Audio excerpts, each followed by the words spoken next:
is to fit tracking belts and drive belt to a 120 series robot, and we'll start from the absolute beginning here.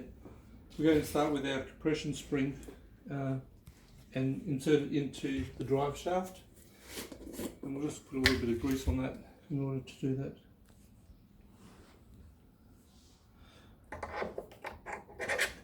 That's followed by a coupling block. Coupling block again, a little bit of grease on the coupling block and over the drive shaft and into position. And then there's another drive shaft component, again a little bit of grease onto that and into there. I've just lined that up in a vertical position. That'll make it easier to install the next part of the drive shaft.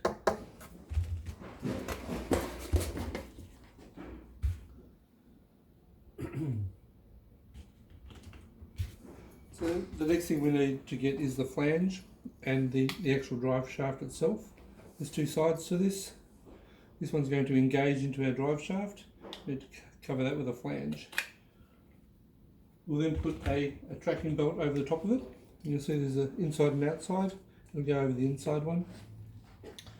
And then we will place it over one of the drive wheels.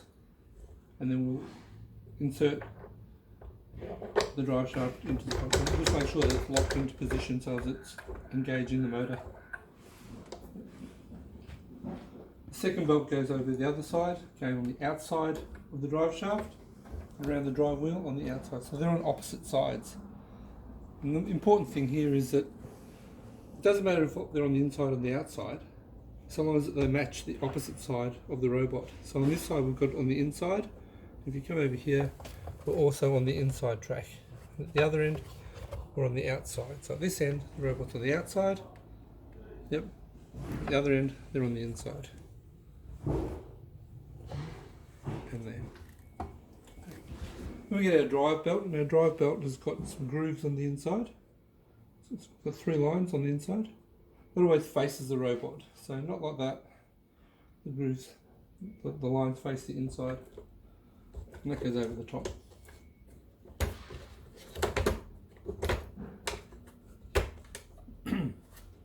We cover up the outside of the drive shaft with another flange, and then we're ready to put the side cover on. So with the side cover, just lubricate the shafts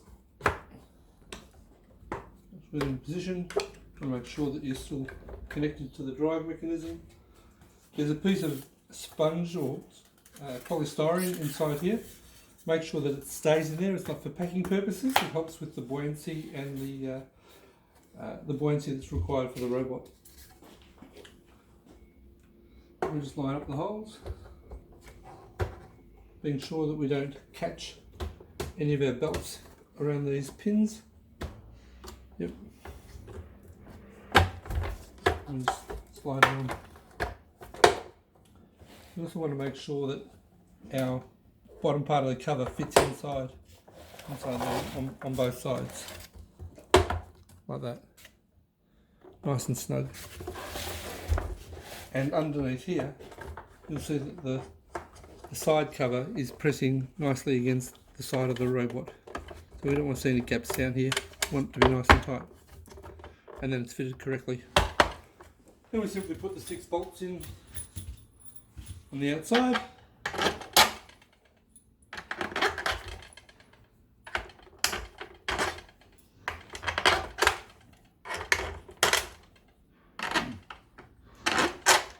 We insert the stair assist bracket, and that stops the track from dropping down. So that's going to go underneath here and over these 2 pins. It's into position, holds the track in the nice spot. Then we'll just put the nuts on the inside. I like to use an electric screwdriver. Show you the top one.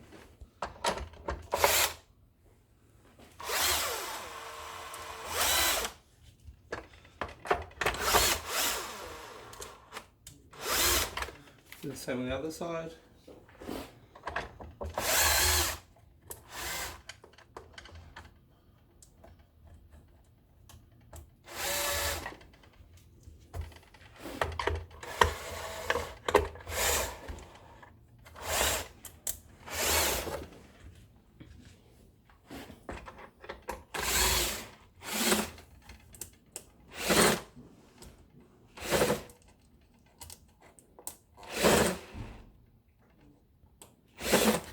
And then using a 7mm ring spanner, we're just going to tighten them up. Now this screwdriver is set to a very low setting. We don't want to over tighten this. And the 7mm ring spanner just goes over each one of those nuts. And we'll just buzz it up. 1, 2.